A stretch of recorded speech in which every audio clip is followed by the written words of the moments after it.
In the world of medicine, there is perhaps no space more vulnerable than the gynecologist's examination room. It is a room built on absolute unwavering trust. You are told to undress, to drape yourself in a paper gown, and to trust that the doctors and nurses with you are there solely for your health. Now what happens when you add a military uniform? Do you feel coiled at the thought of a rigid authority figure in a room that requires a shared understanding and atmosphere, a relaxed authenticity? Does it instead build more trust between you and the doctor because his uniform represents honor and protection? At a military base known as Fort Hood, that trust wasn't just broken, it was systematically exploited. Today we're looking at the case of alleged Predator Army Major Blaine McGraw, a gynecologist whose white coat concealed a monster. This man, who stands accused of turning his exam room into a film set, recorded the most private moments of at least 44 women. But the most chilling part? This might not have been a secret at all. The story began to unravel on October 17, 2025. A patient at the Carl R. Darnell Army Medical Center noticed something odd during her exam. What did she notice? Major Blaine McGraw, her OB/GYN, seemed distracted. He was on his phone. That's against the rules. Exactly. At one point, he allegedly told her he needed to take a call. But instead of leaving the room or putting the phone away, he tucked it into the breast pocket of his medical scrubs. The camera lens was pointing outward. What did the patient do when she noticed? That patient did something many are too intimidated to do. She spoke up. Within hours of noticing the doctor's higher-ups, the Army Criminal Investigation Division, the CID, was at the hospital. They didn't just find a doctor who had made a mistake. They found a digital library of exploitation. That's terrible. Investigators seized McGraw's devices. What they found was a staggering archive of thousands of photos and videos. This wasn't a one-time lapse in judgment. This was a dedicated long-term operation. According to the official charges filed by the Army Office of Special Trial Counsel, McGraw secretly recorded at least 44 women. The recordings didn't just capture faces, they captured breast and pelvic exams. They captured women in their most vulnerable states, often while they were seeking help from miscarriages, pelvic pain, or, in one of the most horrific details of the case, while undergoing a forensic rape kit examination. To understand the weight of this, we have to look at the people behind the number.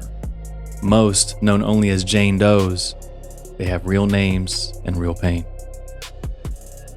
One woman, identified in court documents, was seeking care after the devastating loss of pregnancy. She was in the throes of grief, looking for medical answers and possible solace. Instead, she alleges McGraw used that moment to film her.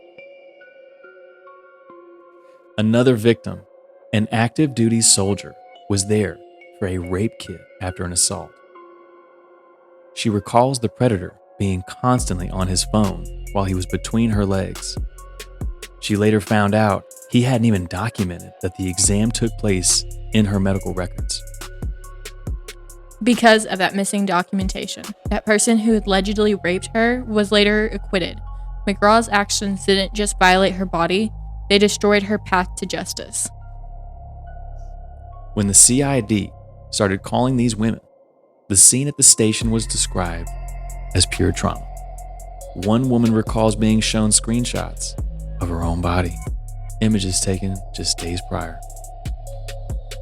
She walked out of that interview, sat in her car in the hospital parking lot, and simply broke down. The Army eventually sent out letters to 1,400 former patients. Can you imagine receiving that letter? Opening an envelope from the military and realizing the doctor you trusted with your pregnancy, your surgery, or your trauma might have a video of you on his hard drive?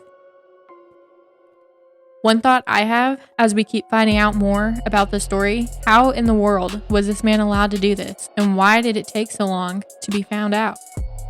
The alleged predator, Blaine McGraw, didn't start his career at Fort Hood. Before Texas, he was stationed at Tripler Army Medical Center in Honolulu, Hawaii, and the lawsuits allege that the red flags were waving long before he reached the mainland.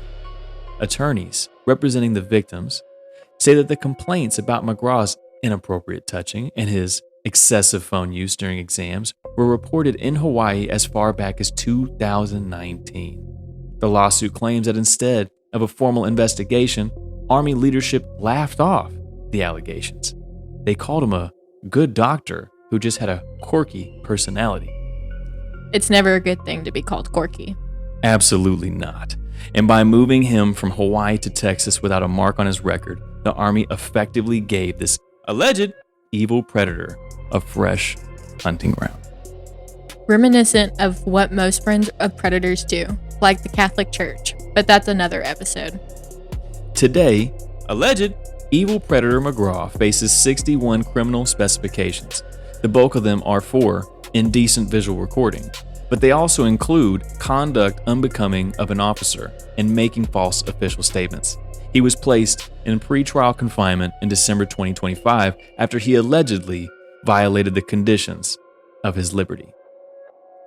The survivors are suing more than McGraw. They are arguing that the culture of silence in military medicine is what created 44 victims. They are asking why a doctor was allowed to dismiss nurses and chaperones from the room, a direct violation of standard medical policy, without anyone in leadership blinking an eye. As we stand here in early 2026, the case against Blaine McGraw is moving toward a court-martial. For the 44 identified victims, the road to healing is long. For the hundreds of other women who were seen by him and are still wondering if they are on a hidden file somewhere, the not knowing is its own kind of torture. This case has drawn comparisons to that of Major Michael Stockin, another Army doctor who was recently sentenced to 13 years for abusing male patients. It points to a systemic failure in how the military polices its medical professionals. The examination room is supposed to be a sanctuary. When that sanctuary is turned into a crime scene, the damage goes deeper than any physical wound. It shatters the very idea of safety. We will continue to follow this case as it heads to trial. For now, we leave you with the words of one of the survivors who spoke outside the gates of Fort Hood. It wasn't just the act that hurt, it was the indifference that followed. I am Tyler Hansen. I am Robbie Saraceni. And this is Bobcat Cherry.